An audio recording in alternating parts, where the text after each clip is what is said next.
আসসালামু আলাইকুম ভিউয়ার্স। এই যে দেখেন আমাদের বরেন্দ্র এলাকায় যে এখনো যে বিষ কাঁকড়া যে যে বরেন্দ্র ভূমিতে যে প্রচণ্ড বিষ কাঁকড়া, আপনারা বিষ কাঁকড়া দেখলে কি বলবেন? এই যে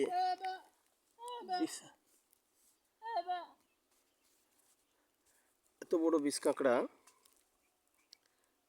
এগুলা কিন্তু এই যে আপনারা দেখতে পাচ্ছেন যে এই যে পিছনে যে ইটা, এই যে এটাই হলো মূলত আর বিষের উৎসহ, যেটা পিছনে যেটা ঘুরে আছে এটাই।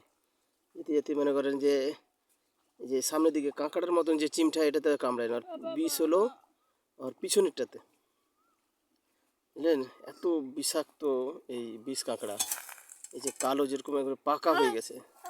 এই কিছুক্ষণ আগে এর চাইতে আর একটা বড় দেখলাম, এটা এটা আমরা একটু ভিডিও করতে পারিনি, পানির ভিতরে।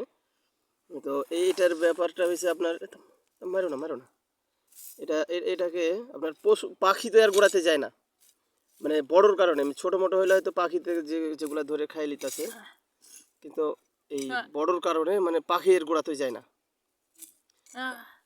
এই যে কি ধরনের বিষ কাঁকড়া দেখেন, এত বড় বিষ কাঁকড়া আমার লাইফে এর চাইতে আমি বড় দেখেছি, কিন্তু আমাদের চাঁপাইনবাবগঞ্জে বরেন্দ্র এলাকা যেগুলা, এগুলাতে আপনার বিষ কাঁকড়া প্রচুর বড় বড় বিষ কাঁকড়া আছে। একটু আগে আর একটা দেখলাম, তো বিশ্বাস করবেন কি না, এর চাইতে ওটা অনেক বড়, একবারে কালো কুচকুচে। যেহেতু বরেন্দ্র ভূমি, এগুলাতে কোনো বন্যা টন্যার পানি নেই, যেরকম সৌদি আরবের মরুভূমিতে যেরকম বিষ কাঁকড়ারা দেখা যায়, সেরকম যে এখানে বিশাল বড় বিষ কাঁকড়া। দেখতে পাচ্ছেন আর পিছন সাইডটা কীরকম। এই যে আসলে বিষ কাঁকড়া আমরা এত দেখেছি যে পালিয়ে যাচ্ছে, মানে মানুষের রিপে এসে তো এই জন্য এটা পালার চেষ্টা করতেছে। এই যে দেখেন কীরকম বিষ কাঁকড়া, আসলে বিশাল বড় একটা বিষ কাঁকড়া।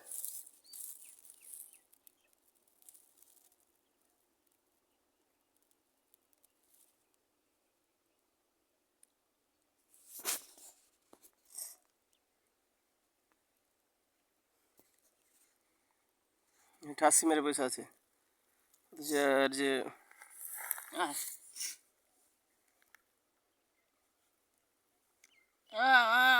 আমাদের বাগান ভিজা হয়েছে, তো এই জন্যে আপনার এই বিষ কাঁকড়াটা, এই যে আমরা আম্রপালির বাগান, এগুলা ভিজাইতেছি।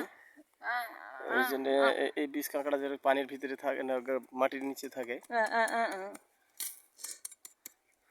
এই পালিয়ে যাবে একটু পরে যদি মনে করেন যে বিষাক্ত।